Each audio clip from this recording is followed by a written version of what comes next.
Well, it looks like another chilly day out there. 20th of February. Hope everyone out there can hear me. Oh, goodness sake. Boy, time is going, isn't it? Hopefully, spring will hit us pretty soon. We'll get some of that mild weather back. Well, my last chat on here was talking a little bit about some of the things that the benefactor out there does. And there's been a few questions come up. And I thought maybe it'd be easier if I explained things maybe a little more explicit, because sometimes I beat around the bush. I don't mean to, but I hate to bring names up or put undue pressure on any one person or channel or anything else. But because of the number of questions, sometimes you have to be blunt, even though you don't want to, because you hate to hurt feelings, number one. And I certainly don't want to turn friends against friends. That's not why I came on here. Matter of fact, there's a lot of other things I'd rather be doing, like messing with that thing back there. So I enjoy working on that stuff, and some of the things that I need to do to it right now I can do fairly easy, and I can sit on a chair doing it. One of them is working on that one quarter panel. I want to get it fixed before spring. And I have all the stuff here to do it, and I've just been putting it off. Too many other things I've been doing. And obviously, before I take on anything major, such as that quarter panel,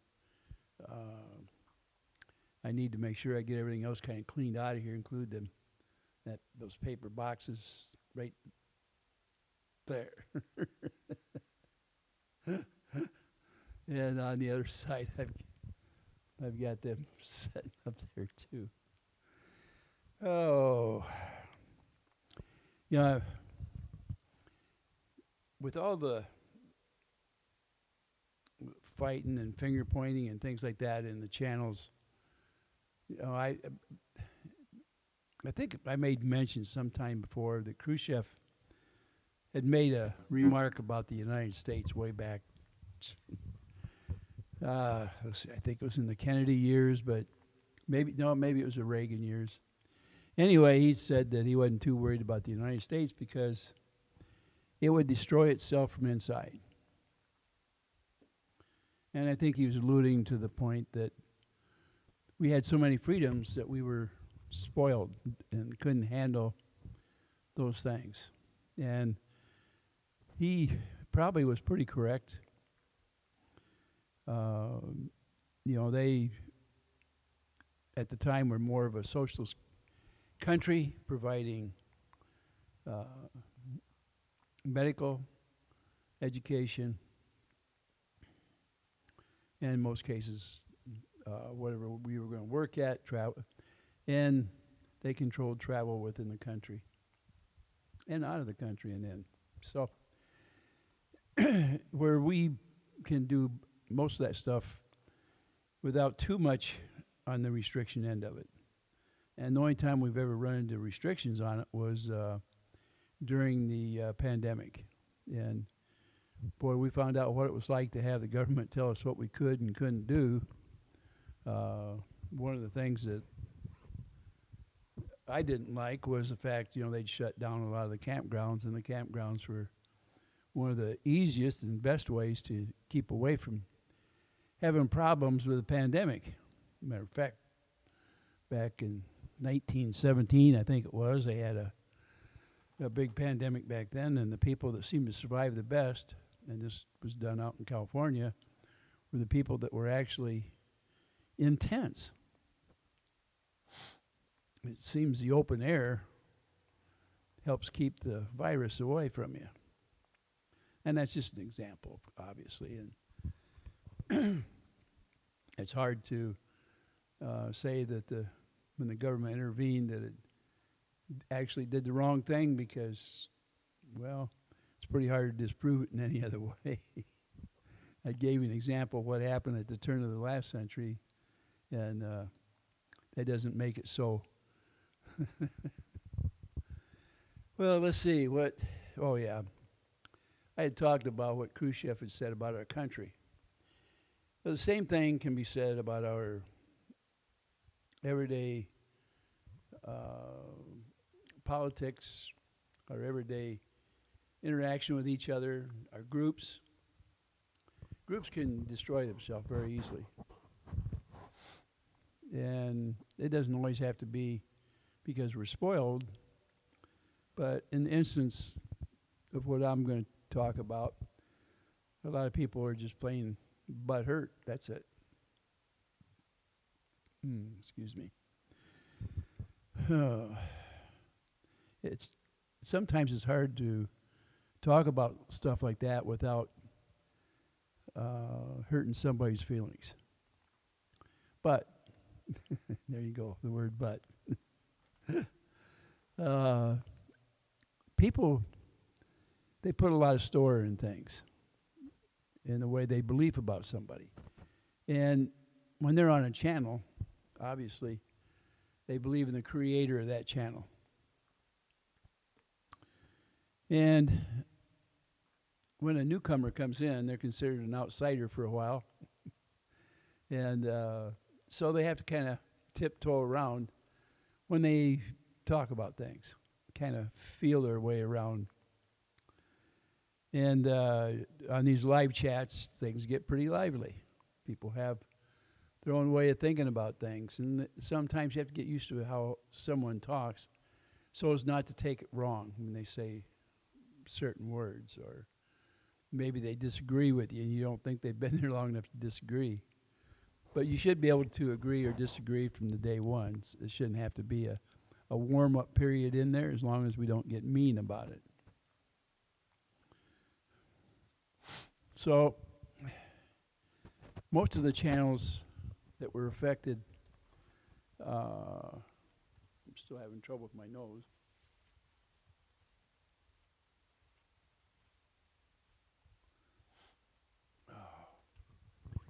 Today's been kind of a extra tough day. I've got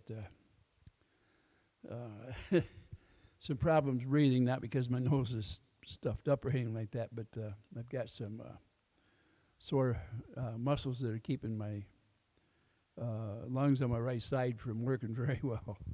So therefore, it's a little harder for me to get a full amount of oxygen to talk. So just bear with me a little bit. I'll do the best I can. I'll just talk a little slower. Get back to what I was talking about.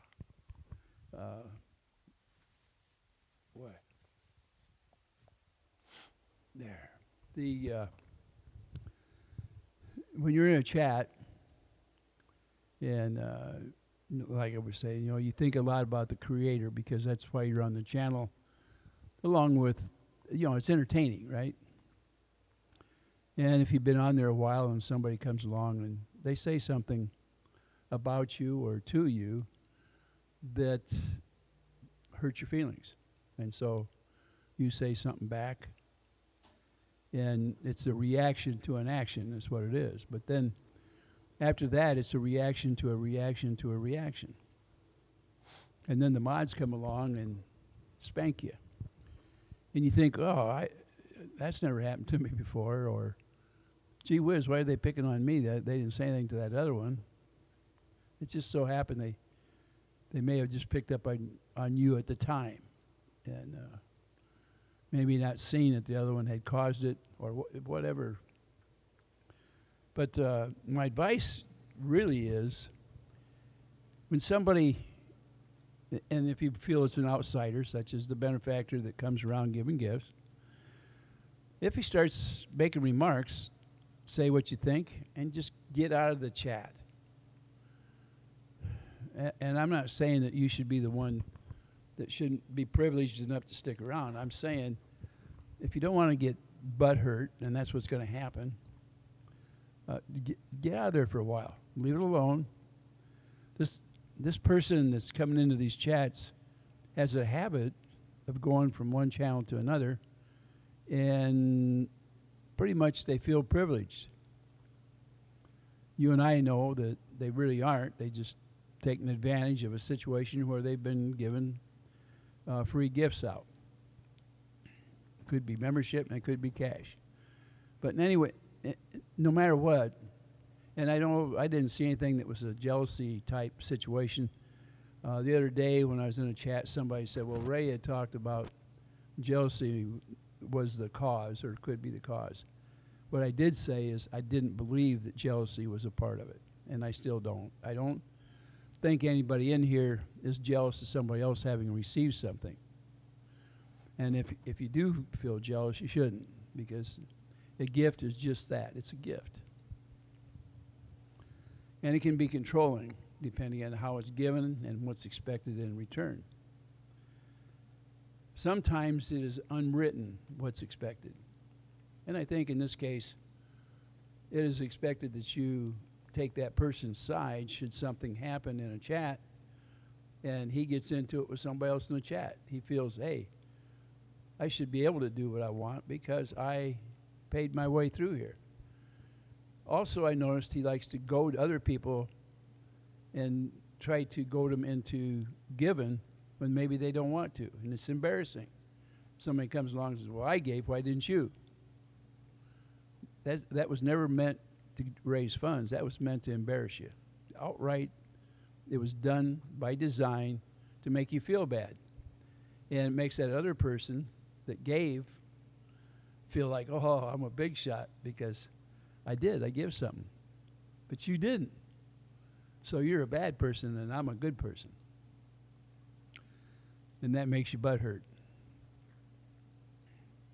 My answer to that is, when this guy goes out there and says, why don't you give something? You say, well, look, you seem to have all the money in the world. Go ahead and give some more of yours up. Right now I'm on a fixed income or whatever it is, so there. Or you can just plain tell them, go to hell. And leave the chat before they talk back with a comeback. You don't have to listen to the comeback. Just leave the chat. There's plenty of other channels out there to talk on. And you don't have to take abuse. If you feel that you're being abused, just get off from there.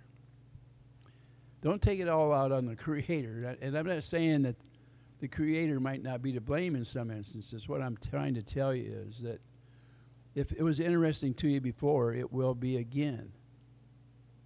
And if it bothers you when somebody decides to start picking on you and you're not allowed to talk back for whatever reason, okay, just be the gentleman or the lady, back out of there temporarily, because you don't have to be the one to continue it. Now, I seen some smart aleck remarks on there. Yeah, I did. Remarks like, takes two to fight. Only takes one to start one. I know if you're like I am, quite frankly, I very seldom turn the other cheek. Now, when this whole thing started out there, where this person came in, it started kind of pushing their way around. This David R., okay? Mr. David R. That's who it is. He thinks his shit don't stink. Hey, that's my opinion. I really believe this guy thinks he can just walk over anybody he wants. And some of the people out there aren't going to like my opinion, and that's just tough. I don't ask you to like my opinion. But you're more than welcome to come back in and say, well, Ray, here's why I don't agree with you. And you can say it, and we might have one or two remarks back and forth, and then if it's my channel, you'll probably be the one that's going to stop, because if you don't, you probably won't be around my channel. I don't have any skin in the game as far as giving or receiving gifts. I just don't. I stay away from money. I don't monetize. I don't ask you for it. And I have no reason to ask you for money for myself. Now, there are some instances where I think money is needed. Now, all these channels out there, they've been real grateful to get a gift, right? Well, we have 3 lawyers out there working pro bono on behalf of a subject that we've been trying to back. And I don't see this big provider doing anything for them. And yet, the reason most of us were out there is we were hoping to help a family out that needed it there in Otter Creek, right? Weren't we there for that? Yeah, we were. And yet we've lowered ourselves to get into the skirmish that there's no need for it. Just please don't do it. I'm going to try to, hopefully, I'm going to see what I can do about putting a live show on Saturdays and open it up for an hour, and people can get on there and bitch and moan and complain and do whatever they want to for a little bit during the part when I'm talking, where I get back there and I look in the chat. And during that part, we'll throw things out there. And the only time that you get disciplined for it is if you won't leave something alone. If you just keep doing it over and over and you keep taking the chat away, you can get your idea out there and then move on. Let somebody agree or disagree or whatever they're going to do. I've got quite a few out there that we don't agree with each other, and we agree to disagree. That's just the way that we feel. It doesn't mean you're going to feel that way. But you can get used to it without getting butthurt if you have that kind of an understanding. In other words, I'm not going to call you names. I'm just going to say I don't agree with you.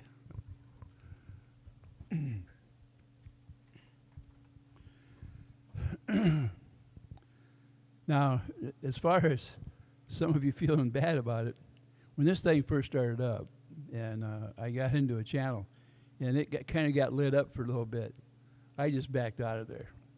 I just said goodbye, and I went my way and did my thing, and I looked at other channels and stuff like that. Like I say, I'm a car buff, so a lot of times I'll go on somebody else's channel to watch them build cars or sell cars or car shows, things like that. I used to like to watch Meekum auctions, and I bought several vehicles from Meekum auctions over the years.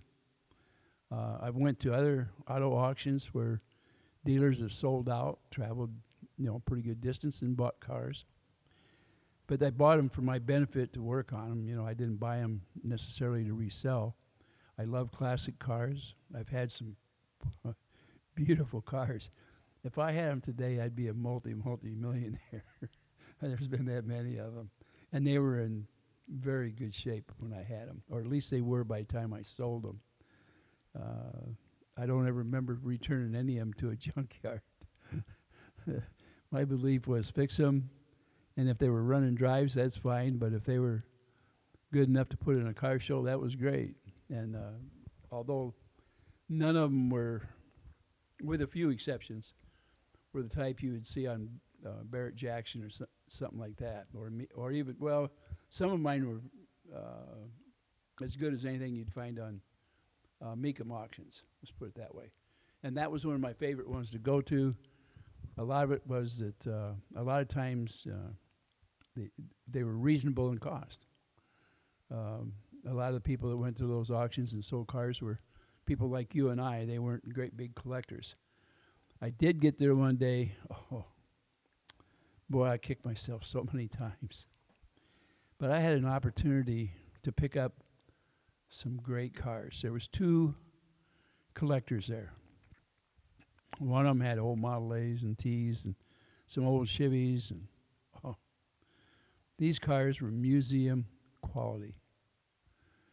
And some of them went for under $5,000. Now, Model A's back then, I'm going back about 25 years ago, okay? $5,000 for a Model A, museum quality, you could get them. And these cars hadn't run for quite a few years. None of them had batteries in them. You as is, where is, you had to trailer them to get them out of there. I had never seen vehicles in that good of condition. And then there was a guy kind of like you and I that happened to have some buildings, and he had bought vehicles over the years and restored them. And they were pretty good vehicles, but like anybody that buys and doesn't exercise them enough, they all could use a little bit of touch up. And, usually that is working on the brakes or the gasoline, the gas lines, things like that, brake lines. Maybe some transmission work, tires, things like that. And my first car was a 48 Plymouth Coupe, and he had one that was identical to it. Wow. And I had talked to him a little bit about it, and I asked him, I said, what is going to be your holding amount on here? What is your base that you're not going to let it go for any less? And he told me what the pricing was, the least he was going to accept on, and he had a couple of vehicles I was interested in. And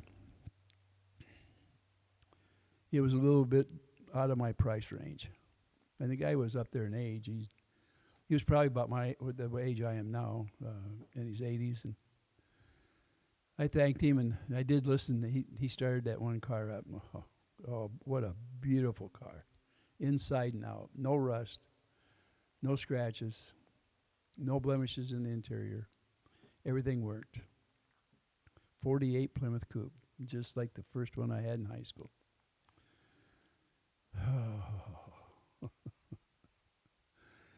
And then he had another one from England. It was a right-hand drive. And boy, that car, it was in pretty decent shape. And it was original. It wasn't one that he had done a lot of extensive work on, that particular one.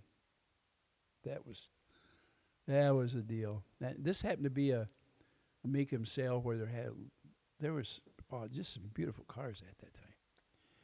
And anyway, that Plymouth, I think it went for a little under $4,000, and it was worth a lot more than that. It was that nice. And the guy ended up selling it. He took the reserve off from it and let it go. If I'd have known that, I'd already bought a car before that. There was a 1954 Chevy on there, one owner, and it was a radio delete. Didn't have a radio in it. And was that a sweet running car? And it had always been kept it had never been left outside, and I don't think it had ever been driven in the snow. It was, like I say, it was not one of them perfection cars. And I started it up, and it ran great. Well, I bought that car, and I bought it before that Plymouth came up. And I didn't want to get hung up with a bunch of cars. Well, then there was a frame off. Well, Corvair. It wasn't. They don't have a frame, but it had been completely dismantled. It was a convertible, and it was 1964. Beautiful. Oh man, was that car nice? It was red on red. Well, white top. Oh, black top, red interior, and red paint job. And the guy, he said he wasn't going to let it go for less than $10,000, and he let it go for about $4,500. Oh boy! Now, if I'd have come home with all those vehicles, my wife would have shot me. But the other thing is, the garage I had was about the size of this one, and I might have been able. If I was lucky, I could get 3 vehicles maybe in here and be able to mess around with them. But my other garage was half full of things. My wife was always after me because she liked to park her car in there too. So I always had one of my cars I was working on outside and one inside, and then her car, and then I had a lot of equipment in there. I would have been in trouble if I brought those vehicles home. So I was stuck with that Chevy. And when I got ready to leave, a guy offered me more money. It was quite a bit. And he had a sad story and everything. Anyway, to make a long story short, I sold it to him before I left that place. Wow. But and I was sick that I didn't buy these other vehicles or one of them. As it was, I have another auction coming up not too long after that, and that's when I bought the '65 Thunderbird. And it was a beautiful car. It was well worth waiting for. Beautiful car, good, drove her great. I loved it. So I guess all things turn out. There's my story for the day. I bored you to death. All right, well, we'll get back to this doggone infighting. I guess it's kind of a distasteful to talk about things like that. And a lot of you don't want to hear about stuff like that, and I understand that. But the simple fact or simple truth in this whole thing is I really think this guy is there maybe to stir the pot because he's very good at it. And he says just enough to get it started, backs off a little bit, and if it slows down, he gets in there and stirs it again. And I see him do this on multiple channels. And on some channels, he can pretty much, he walks on water. And for those that have been around a while, that really upsets him. And I understand it. There's been, actually, I've actually backed out of at least 3 channels, and 2 of them, I had a mod get after me because I had said something. And I hadn't said something like multiple times. I'd only made one remark and was told about it. And then I said, oh, okay. But what I did, because I get upset. If I say something in your channel and it's negative, it's because I'm pretty well upset. Usually I just leave then. I go somewhere else and cool off. I don't want to get into going back and forth because, hey, it's their channel. And I decided, that wasn't going to be for me. And that was early on when this guy got on there and started giving gifts. It didn't mean I didn't pay attention to what was going on, though, because I did. And obviously, I like all these creators on those channels. I wouldn't go back there and listen to them if I didn't. And I still give them thumbs up because, hey, that helps their channel. They're there. I think of the ones I watch, I think I'm the only one that hasn't monetized. As far as I know, maybe there's. I haven't really went on a thing to see how many are or aren't, and I haven't really cared too much. If they make a whole bunch of money, that's up to them. But for the most part, I enjoy it because they have something interesting to talk about. Now, I used to get on there and just rake Jeremy over the coals over different things, and we all had something in common, and it was we don't agree with the way Jeremy conducts himself. And all but one channel, we were there to help out a family there in Otter Creek, and I'm still there with that. Anything I can do for them, I'm going to do my very best to do just that. And that's one of the reasons, too, that I don't get on here and just berate off and on and get after. I may disagree with some of these creators, but I'm not going to make I'm not going to spoil their way of making money because they depend on their channel. It's not up to me. I'm not there to destroy them in any way, and I'm not going to. I'm just not. I have enough respect for them, and I hope that, their respect actually, in some instances, improves. Some people have been friends for a while, and now they're not, over the things that happened in these channels. And quite frankly, when I look at it, I'm thinking, I always thought friendships were greater than amounts of money. And I've been proven wrong. Plain and fact. Money means a lot. And when you need it, money's going to guide you. I've told you over and over, a friend of mine told me that a lot of people live by the golden rule. And he said, especially in business. And that is, if you have the gold, you make the rules. And I understand it very well because I've worked in the business world for a lot of years before I retired. And I've always told you there's a difference between morals and law. And I like the golden rule that I learned as a young kid, and that is do unto others as you would have them do unto you. And I still believe in that. And I was always taught that a friend, a true friend, you should back them. And I've been taught that money can't buy friends, and that's true. I've been taught blood is thicker than water, and I believe in that too.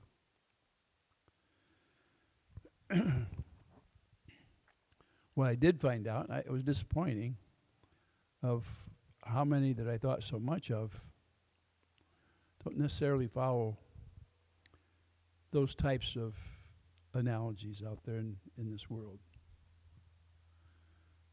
It was a disappointment, I have to admit. It hasn't changed how I feel. I still pray for them. I hope that they can come back around and be the people that I know they can be. It's not going to bother them that I'm disappointed in them. You know, gold is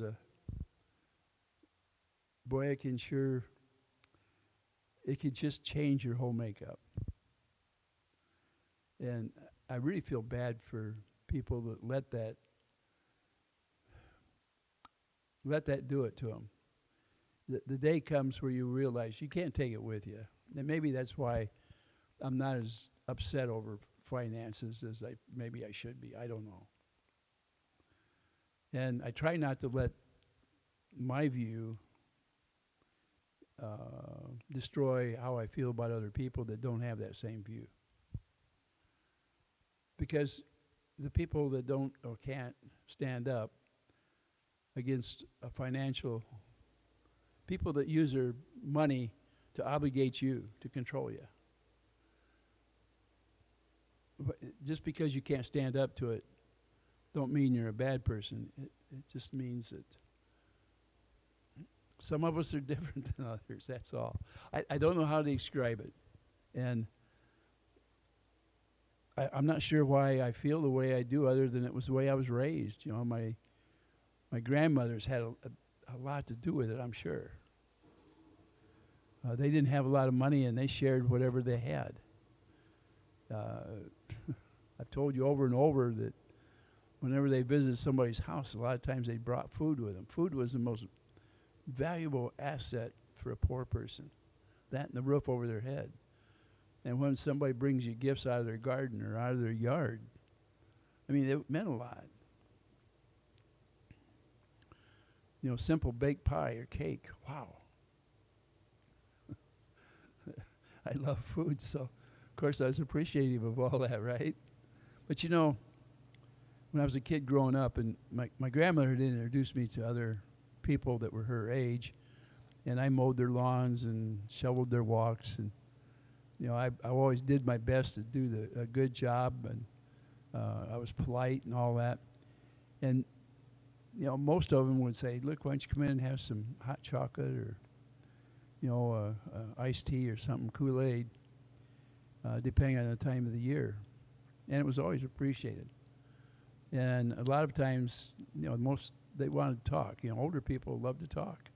I mean, you know, I get on here and talk for a half hour. The world has changed. My wife and I, we look out there and every day we shake our head because of the amounts of people have changed over the years. And obviously, when I'm on here and I see good people, I get very happy. And, you know, just for the heck of it, I'll call out one of them that I think is very good, and that is, you know, two leaves in a pod. I like Lisa. I think she does a very good job. And her and Tori make a good couple on there, because between the two of them, they're able to make a channel that has helped a family out that would never, I don't think, would have got helped out if they hadn't come along.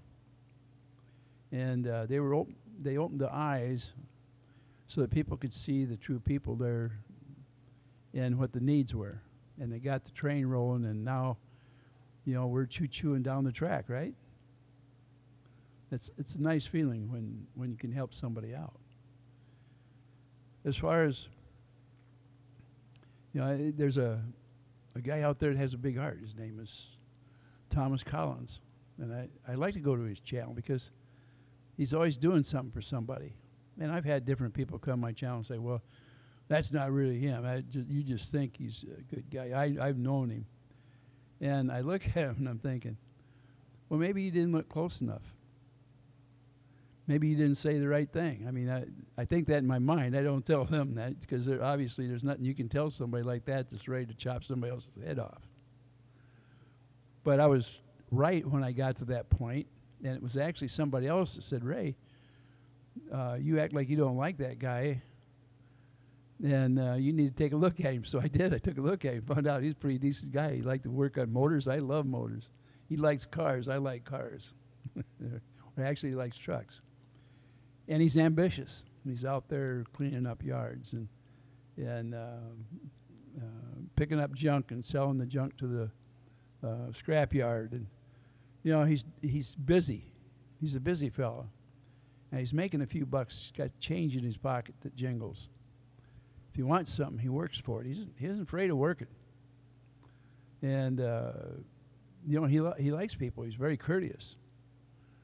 So if somebody's looking for somebody who's perfect, well, you have to wait till the second coming of Christ, as far as I know. Otherwise, you're not going to find anybody perfect around here. So when you find somebody that has a big heart and is doing things like that, pat them on the back and do a few things for them. Smile and shake their hand and say, I'm glad to know you, and you're welcome anytime. Come on over. Let's talk. Those kind of people, they're down to earth. There's nothing wrong with talking to somebody who's down to earth. We're human here. Well, I don't know what else. I don't know how to get the point across to you. I can tell you that, yes, I'm disappointed in the way some channels handled this provider. I think he's disrupting things, and I understand. You don't. There's a lot of people on there say, well, he's done such great things with money, and he has done great things with money. He's done some mean things with it. He's got a mean mouth. And he likes to start fights in the channels. It's easy for me to say, well, I'm not going to make friends or be around him as long as he's like that. If he wants to change his ways, well, then it's a different story. But I don't look for him to change his ways. I think he come in there with an intent, and he's following through with it. I like, if I'm going to go on a channel, I like people like Two Lees in a Pod. Another channel I like, Miyagi. She bends over backwards trying to help people out. She's got a big heart, and she'll bite you if you bite her. So my advice is don't get in a biting match, that's all. But there's people like that out there for you to look at. Money can't buy friendships. They just can't. And if you do buy somebody that's pats you on the back and stuff like that, when the money runs out, they run away. That's the way it is. That's the world we live in. But a friend will still be there. You get in trouble with a friend that's there to help you. When you're down, that friend is there. They help you on your way back up. There are plenty of fair weather friends out there. Yeah. And if that's what you depend on, you better hope it never rains. Oh, well, I don't have a whole lot more to say. I shout out, I respect channels like Lisa. She's out there doing her doggonest to help somebody out, and everything that she's tried to do, she's accomplishing. She has a wonderful partner out there called Gabe. When you get two people that love each other and they work as a team, they usually end up being very successful, and they are. no matter what happens else in this world, as long as they have each other, they're really rich. And they're married. They're not afraid of obligation, are they? There's a lot of people out there afraid to obligate. They don't mind being shacked up. That's okay. Just do it. Well, if that's your bag, that's fine. I mean, I was lucky enough. I found my high school sweetheart. We got married, and we went through some rough times, and now we're retired, going through the good times of retirement. We loved each other then. We loved each other now.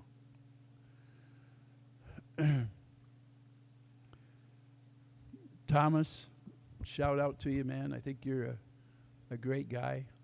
I wish more people were like you. And I know people that have attacked you, and I know that there's Jeremy out there that seems to always threatening and all kinds of crap. The good Lord loves you, boy. You're a good person. So don't worry about somebody like that. Don't let them get you down. You get friends out there. And I hope you consider me one. And Miyagi, same way. I'm your friend. And yeah, I know you got bit pretty good by this guy that considers himself to be a provider. And yes, I seen how he attacked you not too long ago, and you end up paying the price for attacking back, and I feel bad for you. This world isn't always fair. So look past it and hope that things level back out again. And try to choose your friends that aren't just fair weather friends. Choose somebody that likes you for who you are, not what you can give. Make sure your choices are good choices. Doesn't mean you don't have to associate with others that may want to call you a friend. That's fine. But remember what they are. That's all. A lot of you have been able to see through what is happening today. And, I think it's a shame that this David R. has come in and acted like a stinker in the different channels, and that he's created this war, and I'm really sad that a lot of the creators haven't seen it for what it is. And yeah, the gifts have helped, but they sure helped a lot of your friends out the door. And there's a lot of them out there that are butthurt, and I don't blame them for being butthurt. And I know I've heard the snide remarks say, well, don't let the door hit them in the ass on the way out. And that's no way to treat somebody that's been in your channel quite a while. It just isn't. Now, I choose not to fight in your channel, but I choose to let everybody know how I feel on this one. Just the way it is. I pray for you. It's about all I can do for you at this point. Well, I hope this didn't hurt you too bad on here today. And to Michelle and John and their little daughter out there, I hope you have a good day. The other thing, we all got together. At least I thought we did. And my idea at the time was, when I went in there and got interested in Lisa's channel, a big thing was the way they were treating John and Michelle. Because I knew that they were getting pretty raw from being beat up on, and they needed friends. And through Lisa's channel, they were gaining friends and people that were willing to talk to them and back them up. And then, when this creator out there that really thinks he's something that has used it as a stepping stone to make money, brought a little girl into there and made that a a focal point. It's the most despicable thing that I've ever seen in my entire life. And it is unforgivable. And it's kind of sad that people can't see through what is going on there. I realize there's not much I can do about it. But that same attitude that brought all that about is being fed from a different manner through this David character who likes to pick fights in each channel. Control. Uses finances. Does everything he can to control. And people are being controlled will never admit to it because they don't want it known. It's easy to see, except if you're blind and can't hear. And yet those that claim that they don't see it, they have eyes. And their ears are wide open. I don't know what the problem is. Maybe it's a matter of understanding. Well, with that, I've probably pissed everybody off. So be it. As John would say, and John, I'm behind you and Michelle and your daughter. I don't, I hate calling your daughter out by name because I don't want it following her into her teens or any other time. I think this whole thing has been really shitty out there. And there's no reason to make this child a centerpiece of this whole thing. None. It is just this people that do that. They're just no good. But anyway, as John would say, ta-ta.